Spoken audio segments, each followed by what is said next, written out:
Na semana retrasada, nós iniciamos uma série de estudos sobre casamento.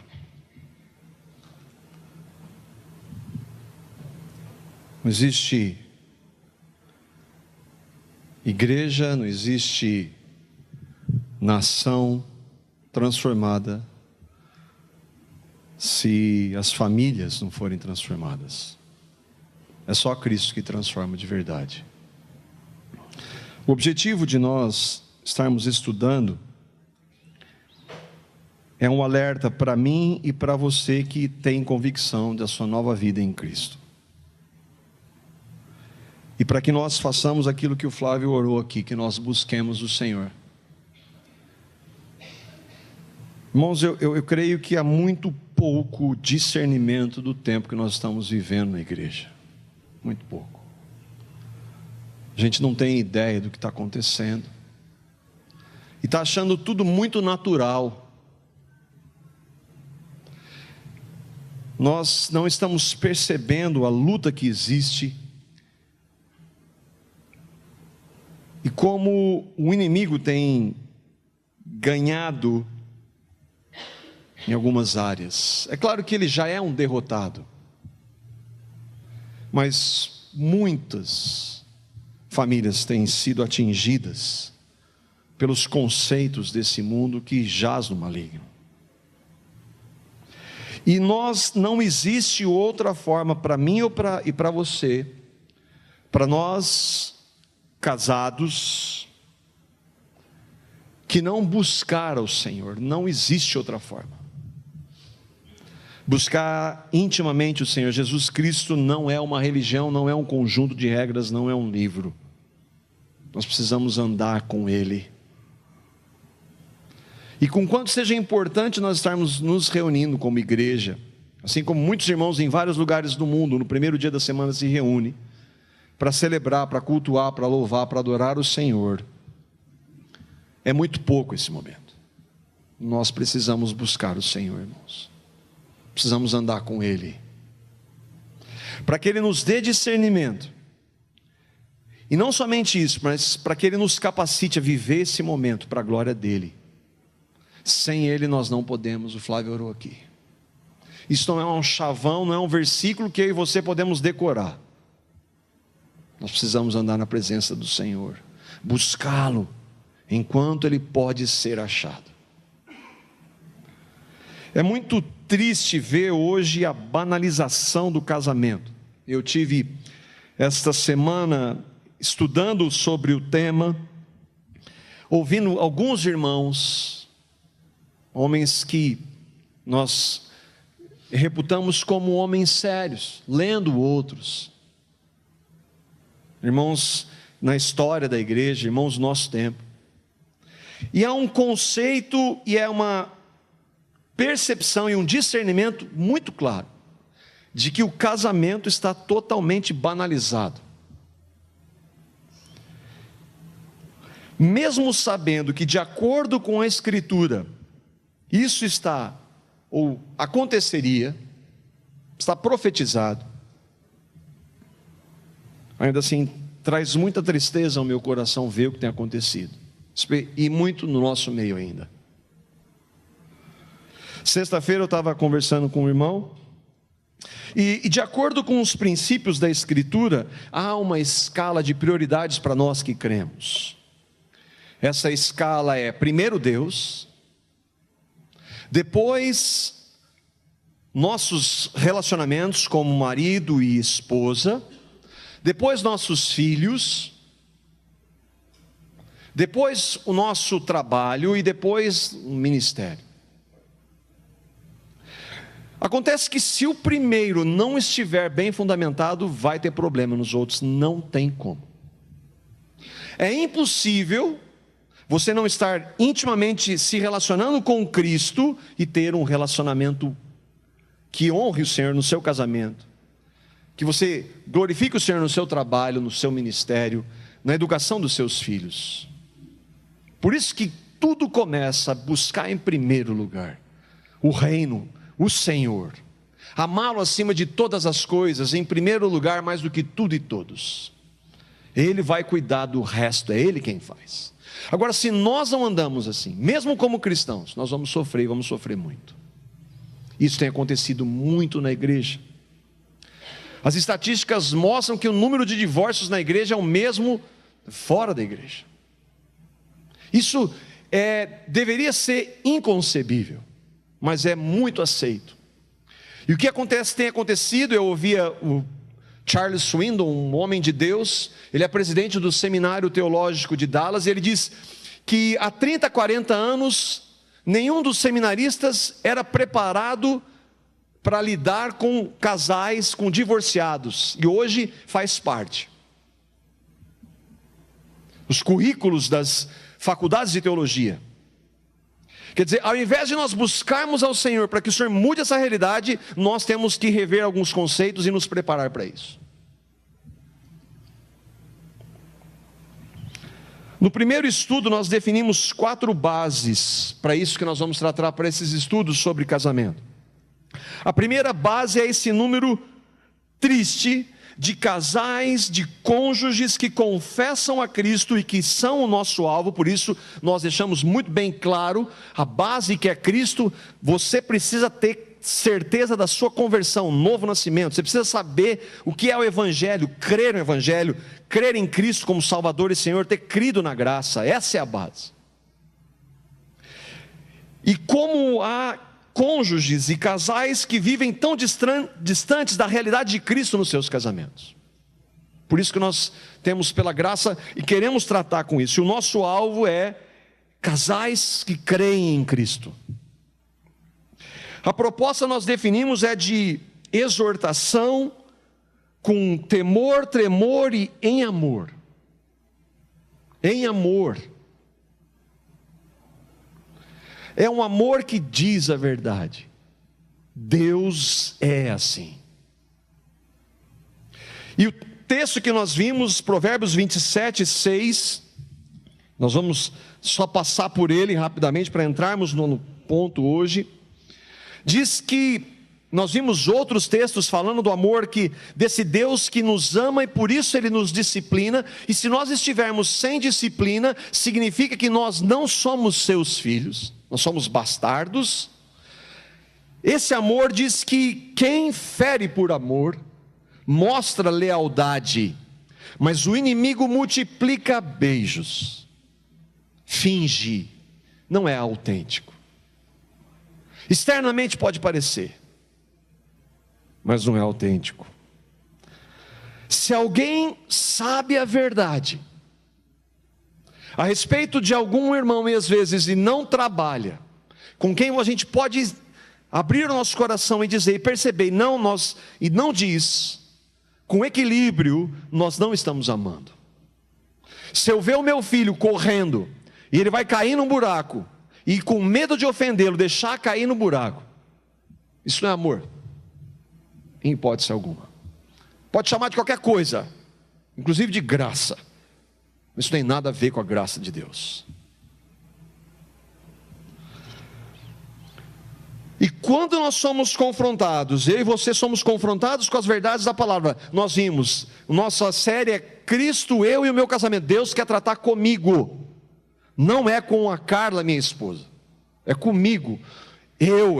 Onde eu tenho errado, onde eu pequei, Senhor, Ele fala, Ele confronta por amor, e Ele espera arrependimento, ou ignora que a bondade de Deus é que te conduz ao arrependimento. Deus não se arrepende de nada, o amor e a graça dele nos conduzem ao arrependimento. Quem se arrepende somos nós. E a vida de um cristão é caracterizada pelo arrependimento. Ah não, mas isso não é para mim, eu não quero. Não quero ouvir de verdade não.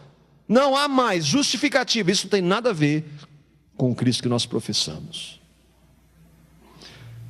A primeira base é a tristeza, às vezes, de ver esses casais e cônjuges. A segunda é uma exortação em amor. A terceira é que eu, ainda que esteja aqui, eu faço parte, irmãos, dessa escola. E quando eu estou falando para mim. E o meu desejo é que você seja incomodado como eu tenho sido. e clamado ao Senhor: Senhor, muda a minha postura, muda o meu papel, a minha função como marido. E o padrão do Senhor é só por Ele. Sem Ele nós não podemos, nós maridos. A quarta base é que não interessa o que o mundo diz. Eu estou me lixando porque o mundo diz. O mundo não tem nada para dizer em relação ao que Deus criou. Só que os conceitos do mundo estão entrando na igreja. E tem muita gente na igreja ouvindo o conceito do mundo. O mundo não tem nada a dizer sobre casamento. O mundo não tem nada a dizer sobre casais. O mundo não tem nada a dizer sobre filhos e família. É só você assistir o Fantástico a hora que você sair daqui. E você vai ver o que o mundo prega. Isso está entrando na igreja.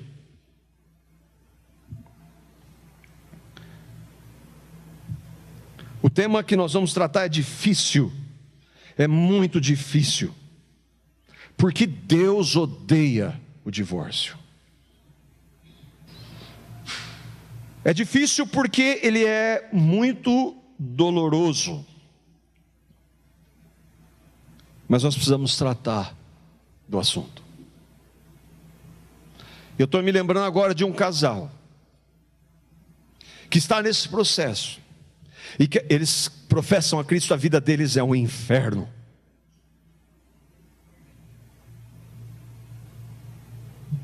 Porque eles não, até agora, enquanto há vida, há esperança, não se renderam para serem tratados naquele primeiro ponto, que é a base, perdão. Que nível de perdão? Aquele perdão que eu e você recebemos de Cristo.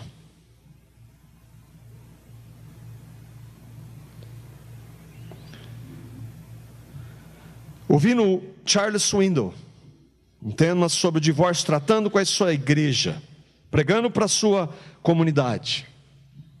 Eu faço dele as minhas palavras. Ele diz para a sua comunidade: eu encaro uma tarefa difícil, tenho a infeliz responsabilidade de tratar hoje sobre o divórcio.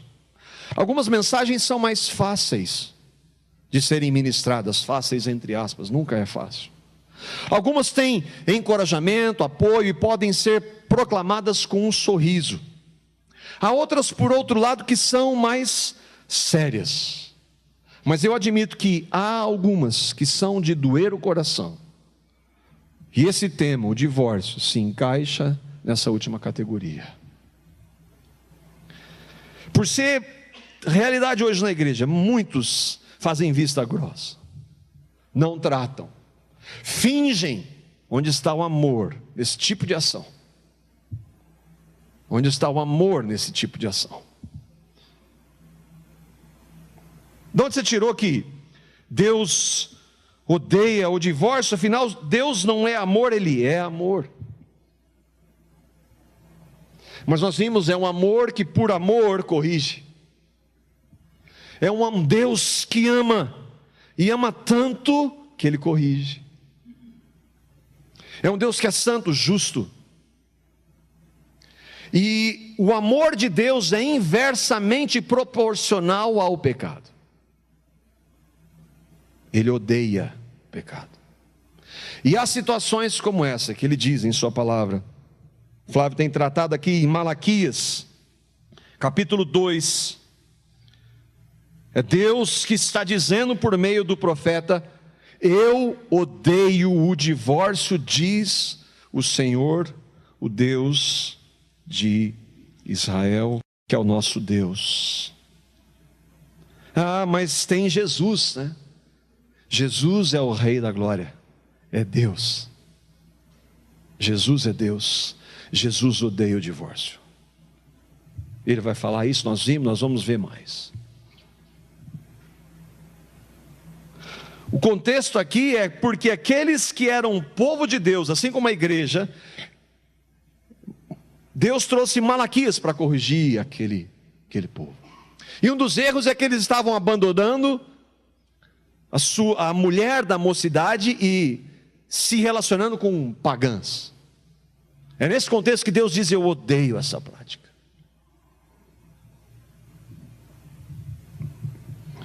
Mas por que Deus odeia? Por que Deus odeia? Qual a razão de Deus odiar o divórcio? Em 2001, muito antes dos, bem entre aspas, casamentos homossexuais, a revista Time, uma das maiores e mais conhecidas do mundo, definiu a família do futuro, em 2001. E o artigo dá a resposta que eu creio mostra de maneira muito clara porque Deus odeia o divórcio. Como será a família do futuro de acordo com a revista Time? A família do futuro será interracial, bissexual, dividida por divórcios, multiplicada por novos casamentos. O conceito de filhos ilegítimos vai desaparecer, porque a família nuclear, que é pai, mãe e filhos, terá desaparecido. Na verdade, a família nuclear será considerada anormal. Haverá a monogamia serial, que é um parceiro de cada vez, mas vários parceiros durante toda a vida. Nessas famílias, crianças vão ter que dividir sua lealdade entre mães e pais biológicos, madrastas e ex-madrastas, padrastos e ex-padrastos. Além disso, as escolas terão que ter estruturas de apoio 24 horas por dia para crianças que foram abusadas. Por que Deus odeia o divórcio? Por que Deus odeia o divórcio? É um capricho dele. Por causa das consequências do divórcio. Das drásticas consequências do divórcio. E de quando a igreja hoje vê, como eu já tenho ouvido de alguns líderes proeminentes, não estou falando de neopentecostais, dizendo que pode divorciar por qualquer coisa. Pode porque você não vai estar lá naquela família cuidando deles. Você não vai sofrer o que os filhos vão sofrer. Que amor é esse? Ou será que Deus diz que odeia porque Ele nos ama? É porque Ele nos ama. Meu filho, eu amo você, eu não quero que você passe por isso, porque você vai sofrer. E aqueles que creem em Cristo, ainda que haja perdão e graça, sabem que as consequências do divórcio não se apagam. Ainda que haja perdão, restauração, reconciliação diante de Deus pelos méritos de Cristo, as consequências de um divórcio normalmente duram para toda a vida. Por isso Deus odeia o divórcio. E nós, como crentes, como cristãos nascidos de novo, devemos odiar da mesma forma. E não passar a mão, e não dizer que é normal. Essas são as razões pelas quais é doloroso tratar desse tema. Eu conheço, na minha família eu vejo isso. Por que Deus odeia o divórcio? Eu queria que nós víssemos 3 verdades em relação à palavra sobre isso. Porque existe o divórcio. Por que, já que há o divórcio, a Bíblia fala do divórcio, por que ele existe? E se ele existe, quando Deus permite o divórcio? E o que fazer diante do divórcio? De casais divorciados. Porque ao divórcio nós vimos um pouco, e Jesus disse que só existe o divórcio por uma razão. Nós vimos isso em Mateus, no capítulo 19, os versículos 1 a 8. E nós abordamos isso porque antes de nós entrarmos em Mateus 19, Jesus tinha acabado de tratar de um ponto. Qual era o ponto, irmãos? Perdão. Antes, soberania de Deus. Antes de eu falar sobre divórcio, eu vou falar de algo que impossibilita o divórcio, se for exercitado, que se chama perdão. Que nível de perdão é? O dos 70 vezes 7. daquele que ele estabelece que se nós não perdoarmos, nós não seremos perdoados. E se ele estabelece isso, isso é para crente, para cristãos. E ele diz que não há situações que nós, como cristãos, não possamos perdoar. É por isso que ele vai agora tratar de divórcio. Acontece que aqueles que vão perguntar para ele não sabem nada disso. Não conhecem perdão, não conhecem graça, misericórdia, eles são religiosos, legalistas. Eu queria andar com você, que nós deixássemos a palavra de falar, Deus falar por meio da sua palavra. Nós vamos ler dos versículos 1 a 8, eu vou projetar, e vamos vendo verso a verso, para entender o que Jesus, Deus, está dizendo. Tendo acabado de dizer essas coisas, Jesus saiu da Galileia e foi para a região da Judéia, do outro lado do Jordão. Tendo acabado de dizer essas coisas, o quê? Ele tinha acabado de tratar de perdão. Pedro tinha perguntado: quantas vezes eu tenho que perdoar, Senhor? 7 vezes, está bom? Não, você tem que perdoar como eu perdoei você. Então ele acabou de falar de perdão. Ele acabou de usar da parábola daquele rei que, aliás, daquele que devia muito, mas muito, mas muito. E ele pede perdão e é perdoado da sua dívida impagável. Mas ele vai e aquele que devia uma pequena dívida, ele cobra. Jesus está falando para nós ali. Fala: se eu perdoei você, se eu levei a sua natureza de pecado no meu corpo santo, sem nunca ter cometido um pecado na cruz, não há nada que você não possa perdoar. Mas eu não consigo, Senhor. Não, mas eu não estou falando que você consegue. Eu estou falando que se você crê em mim, eu capacito a perdoar. O poder nunca vai estar em você, está em mim que habito em você. Grandes multidões, versículo 2, o seguiam e ele as curou ali. Alguns fariseus aproximaram-se dele para pô-lo à prova. Fariseus eram a pior espécie de religiosos. E eles perguntaram: é permitido ao homem divorciar-se de sua mulher por qualquer motivo?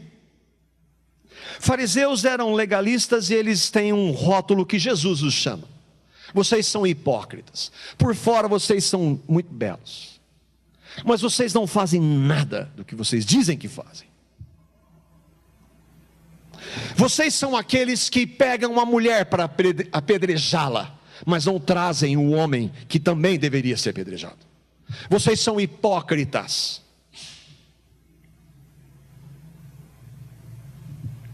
E são eles que não querem saber. Eles não estão interessados em saber a verdade, eles querem testar Jesus. Eles não querem saber a vontade de Deus. E eles perguntam: é permitido ao homem divorciar-se de sua esposa por qualquer motivo? Por que eles perguntam isso? Porque naquela época haviam 2 estudiosos judeus, 2 escolas de interpretação bíblica, de 2 líderes conceituados. Um chamava-se Hillel e outro chamava-se Shammai.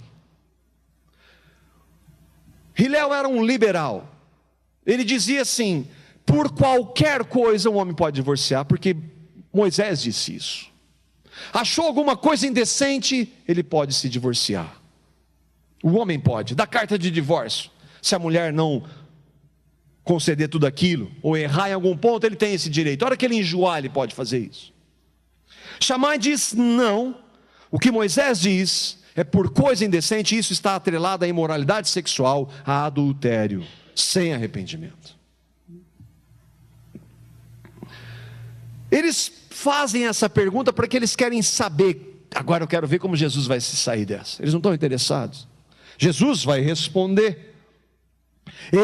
Jesus respondeu: vocês não leram que no princípio o Criador os fez homem e mulher? Jesus não está interessado no que a escola de quem quer que seja diga. Ele está dizendo que casamento é igual quando eu criei o homem e a mulher. Por isso que nós vimos no início, no primeiro estudo, que o ideal de Deus é daquele jeito, antes da entrada do pecado, e que em Cristo é possível. Por isso que ouvindo esses irmãos, lendo esses irmãos que creem no Senhor, eles vão todos trabalhar a base, que é Cristo, e um casamento em Cristo é possível. Agora, se você está preocupado em lei, se você está preocupado em você, então você vai querer alguma saída para fazer o que você quer, não o que Jesus quer. Jesus volta para a criação, volta para o ideal, e ele diz, versículo 5: e disse: por essa razão o homem deixará o pai e a mãe e se unirá à sua mulher, e os dois serão uma só carne. Uma só carne. Jesus deixa claro que o que Deus uniu, o homem não pode separar.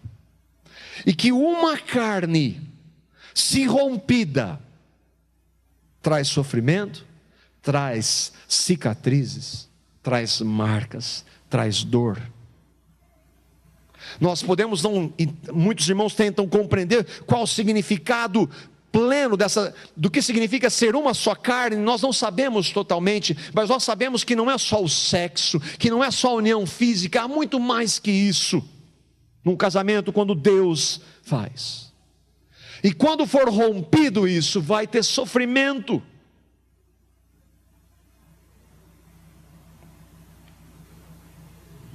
Deus não apoia o divórcio.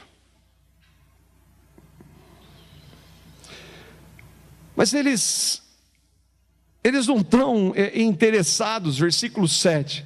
Perguntaram eles: então por que Moisés mandou, entre aspas, mandou dar uma certidão de divórcio à mulher e mandá-la embora? Moisés não mandou absolutamente nada.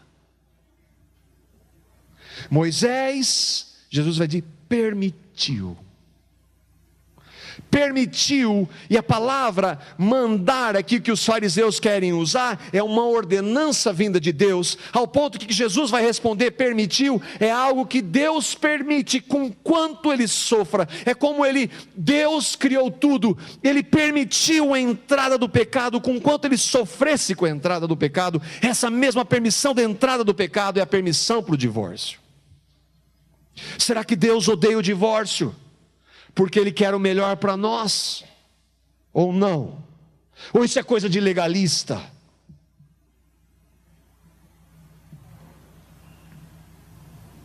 Olha onde os fariseus se baseavam. Deuteronômio capítulo 24, versículo 1.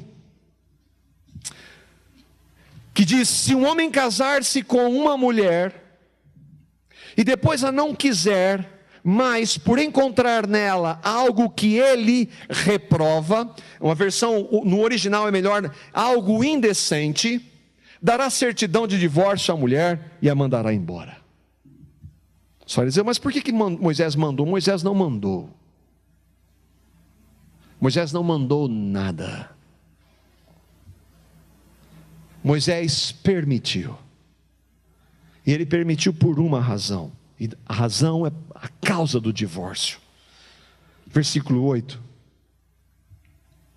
Jesus respondeu: Moisés lhes permitiu divorciar-se de suas mulheres, não porque elas tenham cometido adultério, não porque elas sejam insensíveis, não porque elas não respondam a você, não porque elas façam alguma coisa para você que o magoe, por causa da dureza do coração de vocês. Só que nunca foi essa a minha intenção. Nunca foi. Dureza de coração é igual à falta de perdão. Por isso que ele tratou de perdão antes.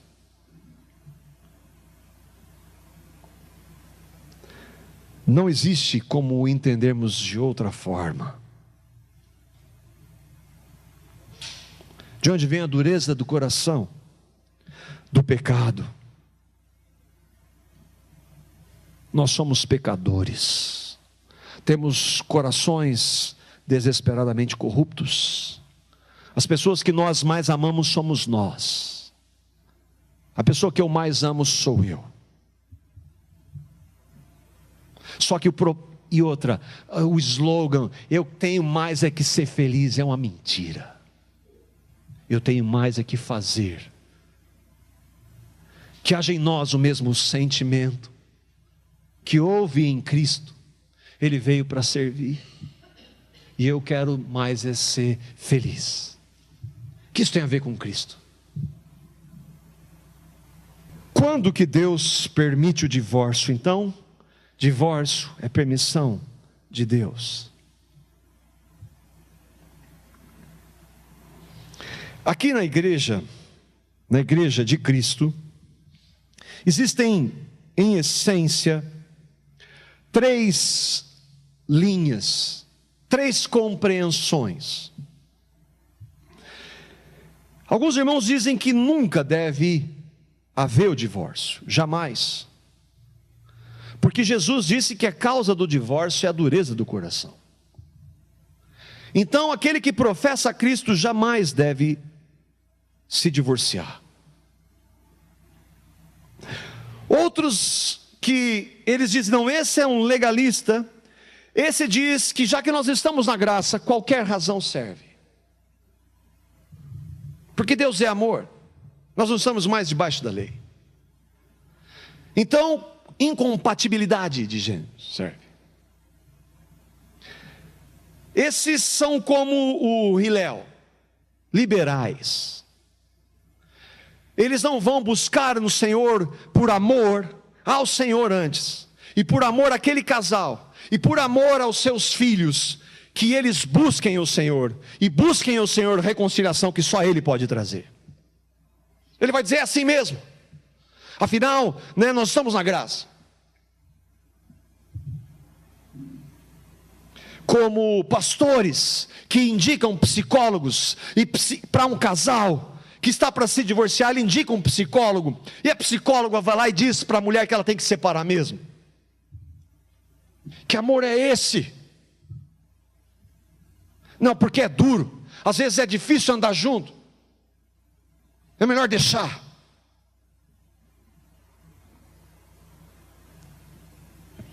É aqueles que dizem e creem que pode haver o divórcio. Pode haver, pode acontecer. Caso haja adultério ou abandono sem arrependimento, nós não podemos considerar o que Jesus está dizendo sem considerarmos o que ele acabou de dizer antes, de perdão incondicional.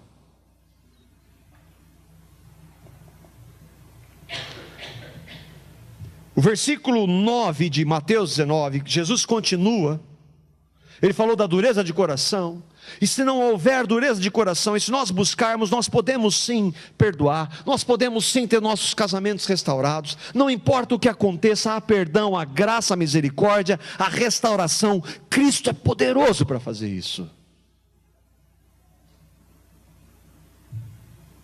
Jesus disse no versículo 9, eu lhes digo, porém, que todo aquele que se divorciar de sua mulher, exceto por imoralidade sexual, ou por adultério, ou pela palavra porneia, daí de onde veio a pornografia, e se casar com outra mulher, está cometendo adultério. Por isso que divórcio por qualquer razão não tem nada a ver com o que Cristo ensina. Um divórcio por qualquer razão em um outro casamento é adultério. Mas isso é o que Deus diz, Cristo diz.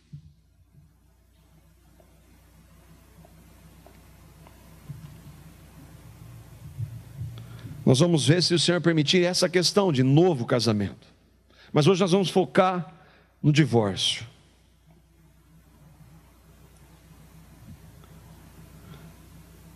A questão aqui é que o que Jesus disse como exceção quer dizer então que se acontecer isso, então eu tenho o direito de fazer. Não. Você tem que, se houver arrependimento, perdoar. Por quê? Porque você foi perdoado em Cristo. É difícil? É claro que é difícil. É duro? É claro que é.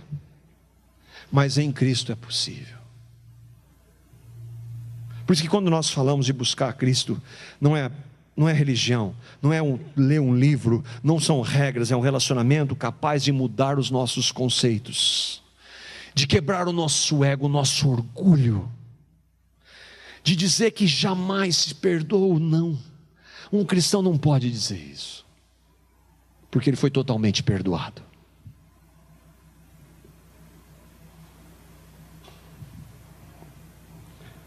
Por que o porém?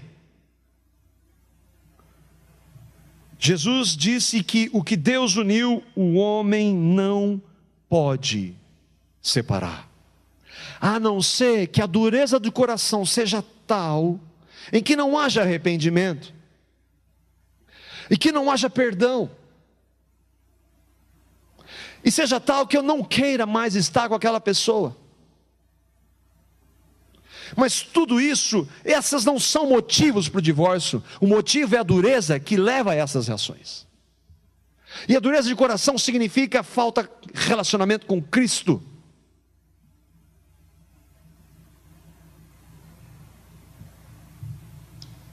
Significa que, então eu vou ter que aceitar tudo. Não, dureza de coração. Há um casamento, há um adultério, e a parte ela é confrontada pela verdade, e ela diz: e daí? Isso para mim não tem diferença nenhuma. Eu vou continuar fazendo. Eu quero ser feliz. Não estou falando disso. Mas quando é confrontado e diz: tem misericórdia, me perdoa, Senhor. Então há perdão naquela hora da parte de Deus em Cristo. Há perdão. Porque se há perdão na parte de Deus em Cristo, porque eu que sou cristão não posso perdoar, eu vou dizer que eu não perdoo.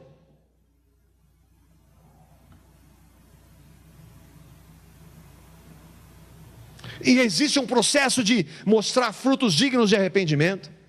Existe um processo de mostrar arrependimento genuíno, de restabelecer confiança, mas a disposição em Cristo está lá. E se ela está lá e se ouve: Senhor, tem misericórdia, Ele pode fazer. E Ele faz. Ele faz.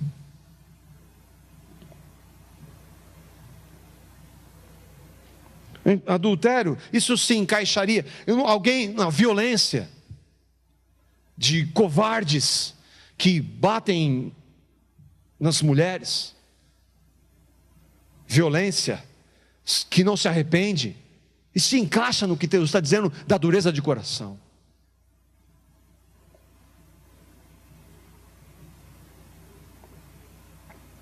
Adultério, imoralidade sexual. Há uma outra exceção, uma permissão, que Paulo vai dizer em 1 Coríntios, no capítulo 7, os versículos 12 a 14. Paulo está escrevendo para aquela que talvez fosse a igreja mais difícil. Muitos que haviam crido no Senhor ali, vinham de contextos e de realidades pagãs, de falsos deuses, idolatria, práticas promíscuas. E Paulo vai trazer essas verdades, a verdade do casamento, para aqueles irmãos. 1 Coríntios capítulo 7, os versículos 12 a 14. Ele trata de várias situações no casamento, de direcionamentos que ele dá. E aí ele diz assim no versículo 12: aos outros eu mesmo digo isso, e não o Senhor. Se um irmão tem mulher descrente, e ela se dispõe a viver com ele, não se divorcie dela. Alguns vão dizer assim: está vendo, isso não é, isso é ideia, é sugestão de Paulo. que não é o Senhor, então é a ideia dele. Ele está dizendo que Jesus não falou sobre aquilo, mas quando ele escreveu, inspirado pelo Espírito, aquilo é palavra de Cristo também. Então ele está dizendo para você, e aí aquela deixa, né? Como na última vez eu falei, você está casado com alguém que não crê em Cristo, e aquele pensamento permeava a igreja naquela época de Corinto. Eu creio no Evangelho, Jesus é o meu Senhor, mas o meu marido, a minha esposa não creem em Cristo, então eu devo me separar dele ou dela. Não é isso que ele está dizendo. Ele está dizendo: aos outros eu mesmo digo, não o Senhor, que se um irmão tem mulher descrente e ela se dispõe ou consente em viver com ele, não se divorcie dela. E se uma mulher tem marido descrente e ele se dispõe a viver com ela, não se divorcie dele. Ele está dizendo assim: se você creu no Evangelho, não está dando consentimento para você casar com quem não creia. Mas se aconteceu, se pela graça você teve a iluminação do Espírito e recebeu a Cristo, então agora você vai buscar quem? Você vai amar, assim como Cristo amou. É difícil? É claro que é difícil. Por isso que isso não cabe no evangelho triunfalista que existe aí. É vitória, só vitória. Que vitória? Que tipo de vitória? Fazer a sua vontade? Ter os seus desejos? Ou a vitória é amar incondicionalmente, perdoar, servir, amar o Senhor?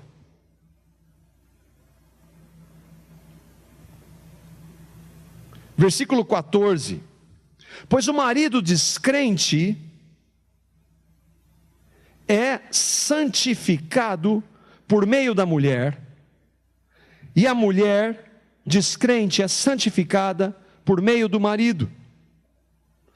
Se assim não fosse, os seus filhos seriam impuros, mas agora são santos. Mas espera aí, está dizendo então que se a mulher ou o marido que creem em Cristo permanecerem no casamento, quer dizer então que Deus vai salvar o marido ou a esposa? Não.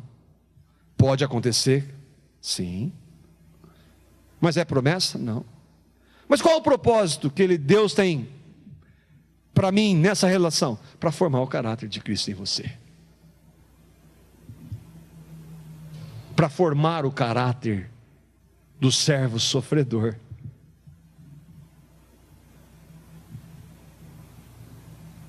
Quer dizer então que os filhos vão ser crentes? Não. Podem ser? Podem. Podem vir a crer? Podem. Deus usa o esposo ou a esposa que creem no Senhor? Usa. Fica claro que o Paulo está dizendo que mesmo entre incrédulos, casamento é casamento. Não, eu estou casado, mas Deus não uniu esse casamento aqui. Isso é comum também na igreja. Não foi Deus que fez, não, peraí. Paulo considera que alguém que venha do paganismo e que tenha casado, dois pagãos casaram, ele considera aquilo como casamento. Então Deus uniu sim. O texto não está autorizando um cristão a se casar com um não cristão. Isso é julgo desigual. E uma vez eu vi, um irmão veio conversar comigo. E ele veio falar: Marco, eu conversei com o pastor fulano de tal, e eu estou querendo namorar aquela menina, mas ela, assim, ela não crê em Jesus, assim. Eu falei: querido, e aí? Ele falou: não, eu disse que eu posso tentar, se não der certo. Mas você está perguntando isso, como é que você está perguntando isso? O que a palavra de Deus diz? Agora, sabe o que me deixa triste? É como esse pastor diz isso para ele. E quando houver problema ali, por causa da fé em Cristo, ele vai estar lá? Não, ele não vai. Ele não vai estar lá. Que amor é esse?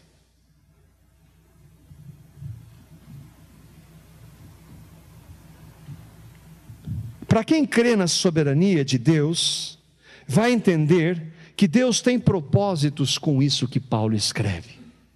Quais propósitos? Apresentar o evangelho a esses filhos, que se fossem filhos de pagãos talvez não ouvissem. Vai mostrar que mesmo naquela situação é possível ser diferente, é possível manifestar Cristo.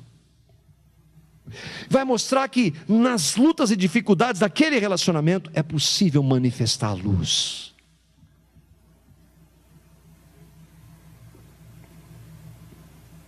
O cônjuge cristão pode apresentar frutos de Cristo, fruto do Espírito.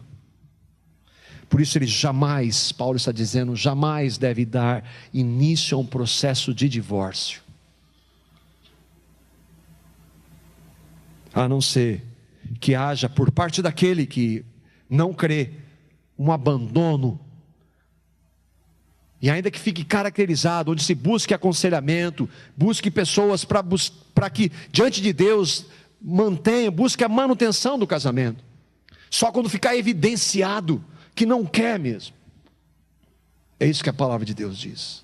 Mas hoje não é assim na igreja. Porque muitos líderes, muitos pastores já passaram por esse processo. Então o que eles vão falar para as suas ovelhas? Eu não estou falando de uma vez, às vezes duas, três. Apóstolos.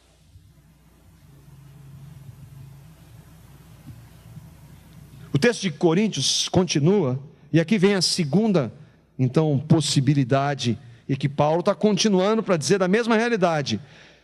Não é para eu fazer. Versículo 15: todavia, se o descrente separar-se, que se separe.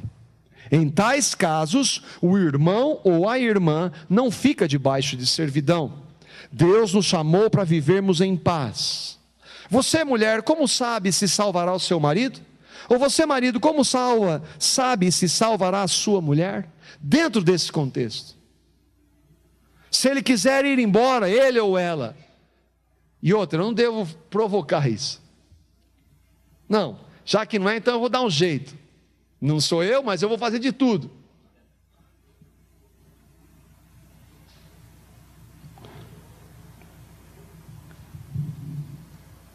Pode acontecer. Antes de crer, o marido ou a esposa viviam no pecado. Agora, se Cristo é a minha vida, daquele marido ou esposa que agora quem crê em Cristo está casado com um incrédulo, pode acontecer alguns problemas, porque a vida do cristão muda. Muitas das práticas pecaminosas ele agora não mais vai praticar, enquanto o seu cônjuge quer que ele continue. E ele vai dizer: não, porque eu amo mais o Senhor do que a você. E aí, nesses casos, quando esse impor condições, não, se você não continuar fazendo isso ou aquilo comigo, não quero mais, eu amo mais o Senhor do que você. Jesus levantou essa possibilidade, sim. Ele disse que os primeiros inimigos da família dos cristãos seriam sua própria família, sua própria casa. O que isso tem a ver com esse triunfalismo que está sendo dito aí em alguns?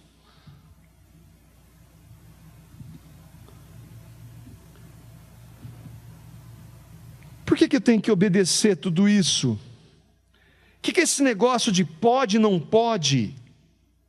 Eu tenho um texto da palavra de Deus que responde isso. João 14:15. Jesus está dizendo isso. Se vocês me amam, obedecerão os meus mandamentos. Jesus, eu te amo. O Senhor é o Senhor e Salvador da minha vida. Então aquilo que eu disse para você, meu servo, obedeça. Ah não, Senhor, mas eu amo, mas não é bem assim. Por que eu quero... Quando nós, pela graça de Deus, fiquei contente que quando a Carla lembrou essa semana, conversando, eu não me lembro, com alguns irmãos, quando nós nos casamos, um dos pontos era nós não levantaríamos esse nome no nosso meio de divórcio. Nós não temos capacidade para isso, eu não tenho. Mas diante do Senhor, essa palavra não faria parte do nosso vocabulário. Por quê? Porque eu tenho medo de Deus? Porque Ele não perdoa? Ele perdoa, mas por amor a Ele. Por amor a Ele. E por amor a Ele, o que Ele quer para nós é o melhor. Ainda que, se eu obedecer pelos benefícios, vai ser melhor, mas é por amor a Ele. O que fazer diante do divórcio, para nós terminarmos? Mas e se aconteceu? O que a igreja deve fazer? Fingir? Boa parte faz. Essa semana eu soube de alguém que professa a Cristo. Fiquei muito triste. E que adulterou, e que até então havia acontecido outras vezes, e que não, a esposa havia, ele disse que se arrependeu, e a esposa não tinha dito para ninguém, mas ele fez outras vezes, agora ele largou da esposa. E a gente sofre com isso. Não estou falando desse caso, mas se houve um divórcio, nesses casos, por exemplo, dessa irmã, que ela demonstrou graça, misericórdia e perdão, mas não houve arrependimento, coisa nenhuma. E agora? Vou dizer para ela que não, é triste, ela vai sofrer, mas a graça e a perdão, em Cristo ela pode buscar força, para suportar aquela situação. Divórcio, quando fora da palavra de Deus, é pecado. Mas ainda assim, quando há arrependimento, há perdão, não existe pecado imperdoável. O único pecado imperdoável é a rejeição a Cristo. Mesmo que eu tenha passado por esse processo, Senhor, tem misericórdia.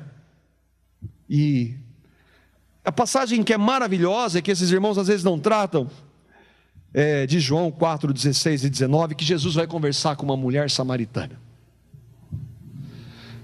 Com uma mulher que ninguém conversaria, porque era mulher, e por ser samaritana, então pior, e o caso dela então é pior ainda. Mas Jesus trata com ela, com graça e com misericórdia. João capítulo 4, versículos 16 a 19, ele está lá falando com aquela mulher, ele puxa uma conversa com ele é Deus, ele sabe da realidade daquela mulher, ele sabe tudo. Ele lhe disse para a mulher, Jesus disse para a mulher, vai, chame o seu marido. Ele sabia ou não da resposta dela? Ele é Deus. Ela disse, eu não tenho marido. Respondeu ela. Disse-lhe Jesus, você falou corretamente, dizendo que não tem marido. O fato é que você já teve 5. E o homem com quem agora você vive não é seu marido, você está vivendo em adultério. Nesse caso é inferno. Mas aquela mulher se arrependeu e recebeu perdão. Estava vendo o irmão Luiz Saião, falou assim, ninguém gostaria de ter aquela mulher congregando na igreja. Mas Jesus amou aquela mulher. Por mais que a vida dela tivesse, ela sofrendo a situação, mas quando ela diz, eu não tenho marido, o Espírito de Deus estava conduzindo ela para arrependimento. Aquela mulher foi perdoada em Cristo. Talvez por nós não.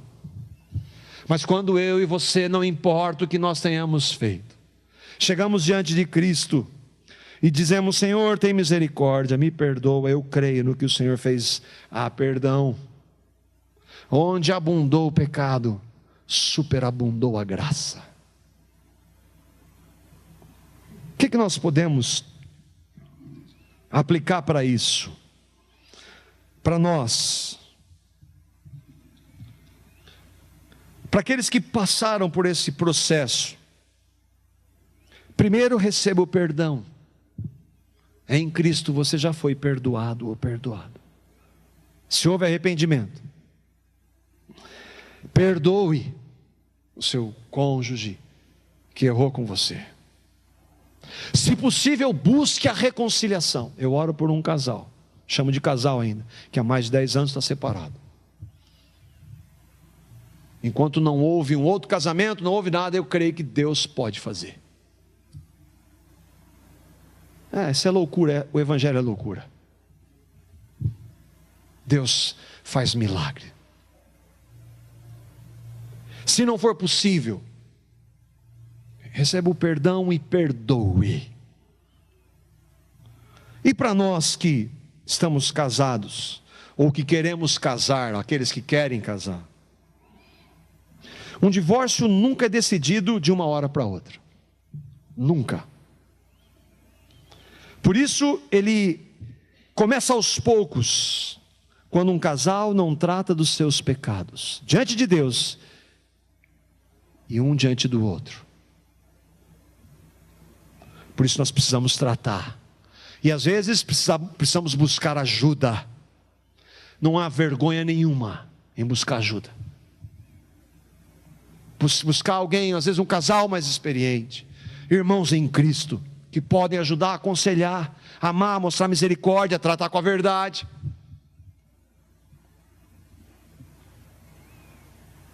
Se você crê, elimine essa palavra do seu dicionário. Elimine essa palavra divórcio do seu dicionário. Charles Swindoll falou isso. Fiquei contente de ouvi-lo. E agora para o homem, para mim e para você, os maridos. Eu e você somos os maiores responsáveis pelos nossos casamentos. Há exceções, mas se um casamento vai mal, a grande responsabilidade é minha e sua, homens que cremos em Cristo. Nós precisamos dobrar os nossos joelhos diante do Senhor e buscar nele a capacitação dele de amar nossas esposas como ele nos amou. Eu e você somos cabeça dos nossos lares. Deus estabeleceu isso. Nós precisamos dobrar os nossos joelhos e buscar o Senhor. Se nós buscarmos, ele restaura os nossos casamentos. Eu e você somos cabeça nos nossos lares. Homens, busquemos a capacitação do Senhor para que amemos as nossas esposas como elas devem ser amadas, como Cristo amou a igreja.